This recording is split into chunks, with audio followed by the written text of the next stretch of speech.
एबे हम महाभारत युद्ध घोर विशाल युद्ध यही युद्ध पर समस्ते प्रस्तुत होगी छिड़ा हो सारी एपटे छिड़ा होती पांडव माने आउ सेपटे छिड़ा होती कौरव माने आउ मझिरे अच्छी भगवान श्रीकृष्ण नहीं जाइथिबा अर्जुनकर रथ।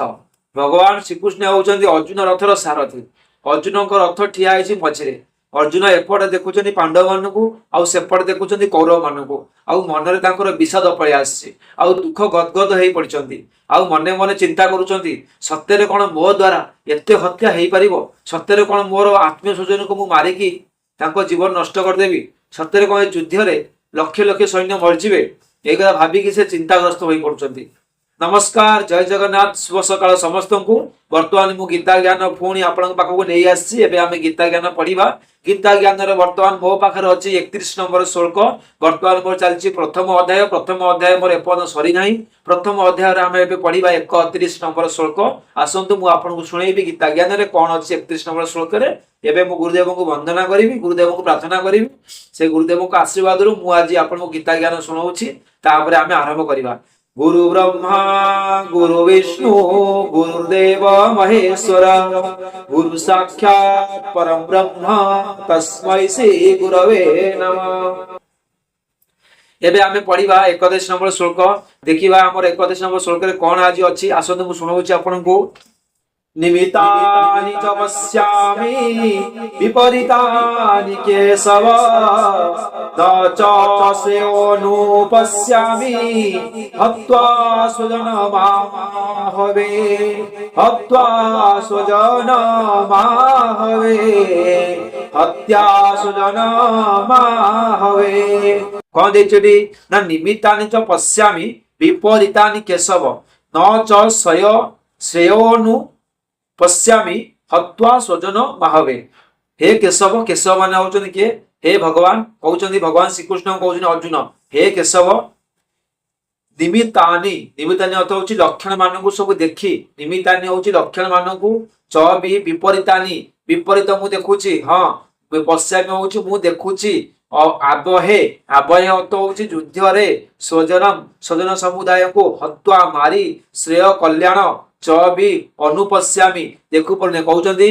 अर्जुन कहउचंदी भगवान श्रीकृष्ण को हे केशव हे माधव हे श्रीकृष्ण हे प्रभु जहा भी ताऊ केते नाम डाकुथिले ये स्वजन मान को मारिकी हत्या करिकी मोर कौनसी कल्याण हबो बोली कि काई मु लक्ष्य करि पारु नाही। आउ ये सब मते विपरीत देखा जाउछे।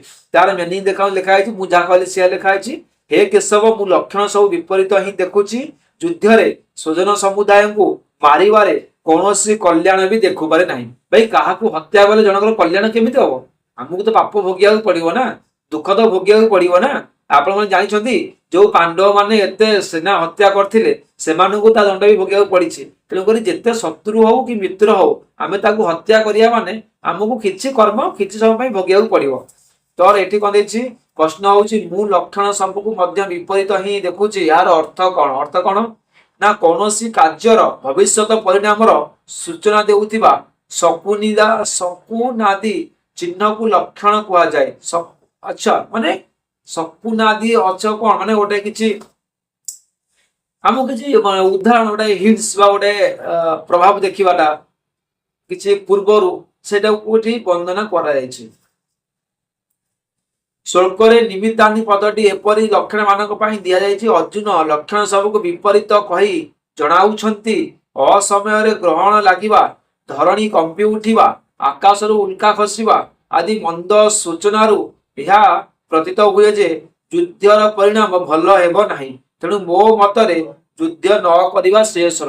अर्जुन कोन कहउछंती ना अर्जुन एठी युद्ध पई मना कर देचंती। कहउछंती हे केशव मु युद्ध करिबि नाही, मते सब लक्षण विपरीत देखा जाउछि। आउ ये युद्ध रे बहुत सारा सैन्य मरिबे, केते परिवार अनाथ होई जिवे, केते पिला माने तांकर बापा छेउंड होई जिवे, केते मां माने विधवा होई जिवे, केते परिवार उजड़ी जीवो, सब मोरी पई हबो। आउ समस्तंकर अभिशाप मते ही पड़िबो। तेनु करी हे केशव हे माधव मु ए महाभारत युद्ध लड़िबी नाही कहि की गांडीव थोई दउचंती।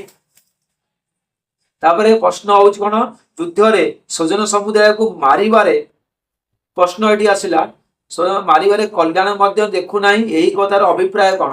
ନା ଉତ୍ତର ହଉଛି ଅର୍ଜୁନ କହିବାର ତାତ୍ପର୍ଯ୍ୟ ହେଲା ଯୁଦ୍ଧରେ ନିଜର ବନ୍ଧୁବାନ୍ଧବ ମାନଙ୍କୁ ମାରିବାର କୌଣସି ପ୍ରକାର ମଙ୍ଗଳ ହେବାର ସମ୍ଭାବନା ନାହିଁ। କାରଣ ପ୍ରଥମତଃ ଆତ୍ମୀୟ ସ୍ୱଜନ ମାନଙ୍କୁ ମାରିଲେ ଚିତ୍ତରେ ପଶ୍ଚାତାପ ଜନିତ କ୍ଷୋଭ ହେବ।